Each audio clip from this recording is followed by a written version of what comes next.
안녕하세요. 재림성도 부모 여러분. 지난 시간에 여러분과 부모의 온도라는 제목으로 말씀을 나누었습니다. 여러분은 뜨거운 온도의 부모가 되고 싶습니까? 저도 그렇게 되기를 소망합니다. 첫 시간에 서두에서 질문했던 동일한 질문을 드리겠습니다. 재림성도 부모 여러분, 여러분은 성경이 하나님의 영감으로 쓰여졌으며 모두 진리라는 것에 동의하십니까? 아멘. 오늘은 두 번째 시간으로 내 자녀의 확실한 진로 코칭이라는 제목으로 말씀을 나누겠습니다. 여러분은 자녀가 어떠한 삶을 살기를 바라십니까? 어떤 부모님들은 의사가 되면 좋겠다, 교수가 되면 좋겠다라고 직업군을 특정해서 바라는 것이 있기도 하지만 요즘 대부분의 부모님들은 내 자녀가 하고 싶은 것을 하면서 경제적 자유를 누리며 행복하고 만족스러운 삶을 살기를 바라십니다. 그래서 진로 코칭은 유아기 때부터 시작되는 것 같습니다. 처음에는 신체 발달이 잘 이루어지는 것, 즉 앉고 서고 걷는 것에서 말이 트이는 것에 집중합니다. 여기까지는 부모의 노력보다는 아이가 언제 해내는지 조바심을 내며 기다리지요. 하지만 본격적으로 부모가 개입되어 만들어 갈 수 있는 것들이 시작되면서 고민하기 시작합니다. 책은 뭐부터 시작하지? 몇 권이나 읽어줘야 할까? 한글은 언제 시작하면 좋지? 영어는 듣기를 먼저 해야 하나? 하루에 얼마만큼 해야 하지? 어느 아이는 한글을 줄줄 읽는다는데 우리 아이는 자기 이름도 못 읽어서 어떻게 하지? 이렇게 유아기 시기가 지나가면 학령기에 접어들고 그러면 이제 수학을 어떻게 해야 하지? 영어 말하기와 읽기 쓰기도 해야 할 텐데 악기를 하나 시켜야 하나? 끝없는 진로 코칭의 문제에 직면하게 됩니다. 부모 노릇은 자식 농사를 짓는다라고 표현할 만큼 쉽지 않습니다. 하지만 부족했든지 넘치든지 간에 우리는 우리가 할 수 있는 범위에서 부모로서 최선을 다합니다. 어릴 때부터 영어 듣기가 좋다고 해서 영어 듣기 프로그램을 신청하기도 하고 신체 발달에 좋다고 해서 발레를 시키기도 합니다. 생존의 필수라 생각되어 수영을 가르치기도 하고 책장 가득히 영역별 독서를 위해 책을 구비하기도 합니다. 그런데 영적인 필요를 채우는데 우리는 얼마나 열정을 쏟고 있을까요? 한번 상상해 보도록 합시다. 축구에 재능 있는 자녀에게 손흥민이 직접 와서 코치를 해준다면 어떨 것 같습니까? 피아노에 재능 있는 자녀에게 임윤찬이 직접 와서 가르친다면요? 수학이 어려운 자녀에게 정승재가 와서 코칭을 해준다면요? 대부분의 부모들은 해주기만 한다면 어디든 찾아가고자 할 것입니다. 더군다나 당신의 자녀를 위해 그 대단한 전문가가 무료로 가르쳐 준다고 하면 아마 평생의 은인이라 생각하고 그분의 실력을 의심하지 않고 무엇이든지 따를 것입니다.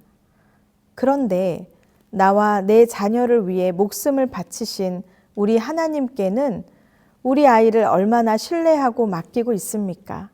그분은 저와 여러분과 우리 자녀들을 창조하셨고 매일의 필요를 공급하시고 우리를 위해 하늘의 모든 자원을 아끼지 않으시고 천사들을 보내어 지키시고 지금도 눈동자같이 돌보십니다. 그런 분을 왜 위급할 때만 찾으십니까?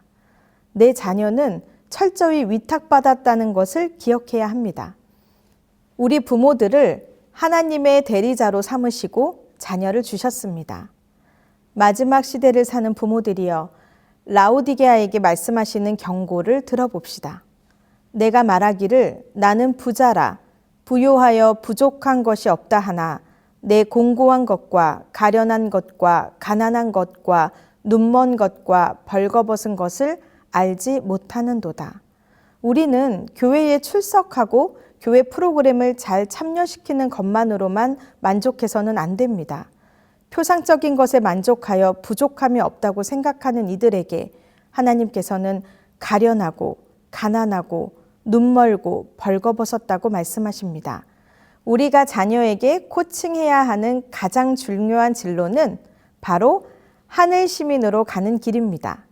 학습을 하고 음악을 배우고 운동을 하는 모든 목적이 우리 자녀가 남들보다 뛰어나고 세상에서 높임받게 되거나 남들에게 뒤처지지 않게 하는 목적이 아니라 하나님 자녀로서 달란트를 개발시키고 성전으로 받은 몸을 거룩히 지키는 것, 즉 하나님의 영광을 위한 목적으로 바뀌어야 합니다.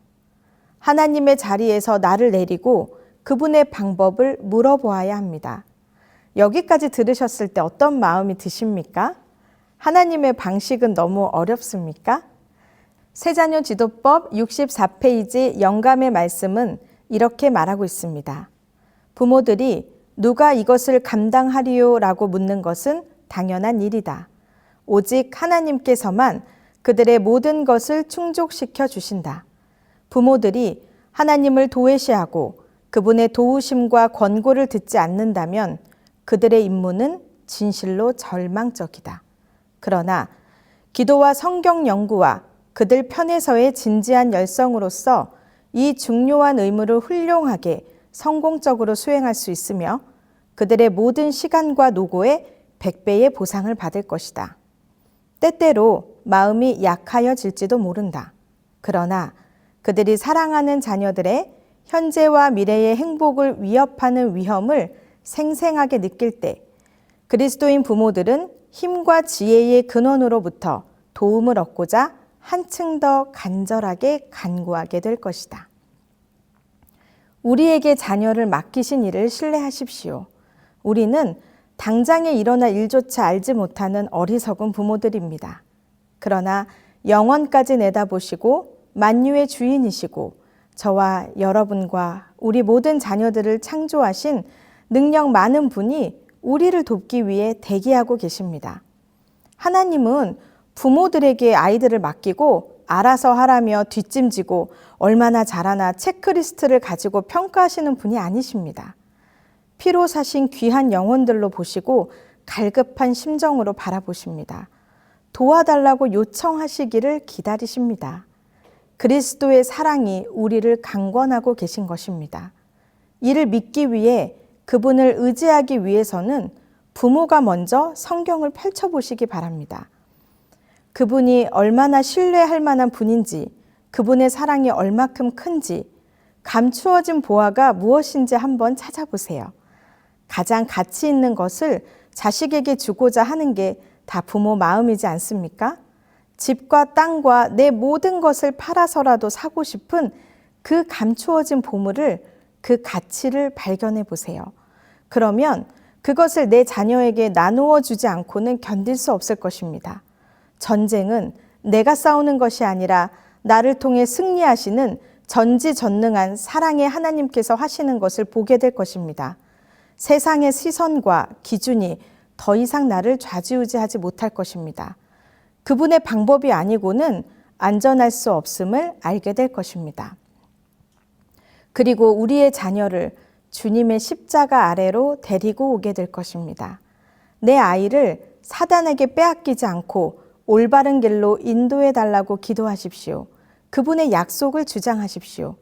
내 아이가 세상에서 유명하고 추앙받는 위치에 서더라도 하나님을 모르고 믿음으로 구원을 얻지 못한다면 솔로몬의 고백처럼 헛되고 헛되고 헛된 것이 될 것입니다. 마가복음 8장 36절 말씀처럼 사람이 만일 온 천하를 얻고도 자기 목숨을 잃으면 무엇이 유익하리요? 라는 것을 기억하시게 되기 바랍니다. 내 아이의 진로 코칭 마지막입니다. 라오디게아 교회를 질책하시면서 해결책을 또한 주셨습니다. 계시록 3장 18절입니다. 내가 너를 권하노니 내게서 불로 연단한 금을 사서 부요하게 하고 흰옷을 사서 입어 벌거벗은 수치를 보이지 않게 하고 안약을 사서 눈에 발라보게 하라. 여기 확실한 3가지 솔루션이 있습니다. 첫 번째, 불로 연단한 금을 사십시오. 연단한 금은 시련을 통과한 믿음입니다. 믿음을 가지고 하나님 편에 서세요. 세상에서 모두가 손해보고 어리석다 할지라도 하나님의 말씀을 내 자녀에게 지키고자 하는 자는 부요하게 된다고 하셨습니다. 목숨을 걸고 왕이 주는 음식을 거절한 다니엘이나 물매만 가지고 골리앗 앞에 선 다윗이나 죽으면 죽으리라 하며 왕 앞에 나아간 에스더는 그 결과를 알기까지 세상에서는 이해할 수도 없고 미련한 자들이었습니다. 그러나 믿는 자에게는 이 싸움은 여호와께 있다고 담대하게 고백할 수 있습니다. 두 번째, 흰옷을 사서 입으십시오. 주님의 말씀을 온전히 믿으면 이제 순종해야 합니다. 내 판단으로 자녀를 키우는 것이 아닌 하나님의 말씀에 순종하여 그 지혜로 자녀를 키워야 합니다. 신앙은 내가 원하는 것을 들어주는 소원 성취의 수단이 아닙니다. 나로 소원을 두시는 하나님의 뜻을 묻고 순종하십시오. 주님, 나를 통하여 내 자녀에게 무엇을 해주기 원하십니까? 라고 물어보고 그 방향대로 나아가기를 바랍니다. 마지막 세 번째, 안약을 사야 합니다. 죄를 죄로 볼 수 있어야 합니다. 하나님의 말씀과 성령의 역사를 통해 선악을 분별할 수 있어야 합니다. 나의 자녀에게 이 길이 정도니 이 길로 가라는 하나님의 올바른 길을 제시할 수 있어야 합니다. 이 세 가지 솔루션을 믿음으로 순종하고 행한다면 약속하신 상급도 있습니다. 계시록 3장 21절입니다. 이기는 그에게는 내가 내 보좌에 함께 앉게 하여 주기를 내가 이기고 아버지 보좌에 함께 앉은 것과 같이 하리라. 우리 자녀들에게도 세상의 트로피보다 아버지 옆 보좌에 앉는 엄청난 상을 받게 해주지 않겠습니까? 정리하겠습니다. 우리는 마지막 시대, 즉 라오디게아 교회 시대에 살고 있습니다. 이는 보이지 않는 영적인 전쟁의 마지막 시대이기도 합니다. 주님께서는 마지막 추수를 마치고 곧 오실 것입니다. 우리는 시대를 분별하고 하나님께서 주신 말씀으로 무장하여 그 지혜로 내 자녀를 사단으로부터 지킬 의무가 있습니다. 모든 것 위에 하나님의 율법을 가정에서 세우고 나와 내 집은 오직 여호와를 섬기겠노라 라고 선언하십시오. 지금 마음속에 생각만 하고 하지 못한 것이 있다면 이 시간 결심하시기 바랍니다. 자녀와 함께 가정 예배를 회복하시기 바랍니다. 안식일을 온전히 거룩하게 지키시기 바랍니다. 구체적인 시간을 구별하고 뜻을 정하여 말씀을 연구하시기 바랍니다. 날마다 순간마다 기도하게 되기를 바랍니다. 그래서 예수님 다시 오시는 그날에 내가 너에게 맡긴 내 사랑스러운 양떼가 어디 있느냐라는 질문이 아니라 잘하였도다, 착하고 충성된 종아 라는 칭찬을 받고 주 예수를 믿어 나와 내 집이 구원받기를 간절히 바랍니다. 감사합니다.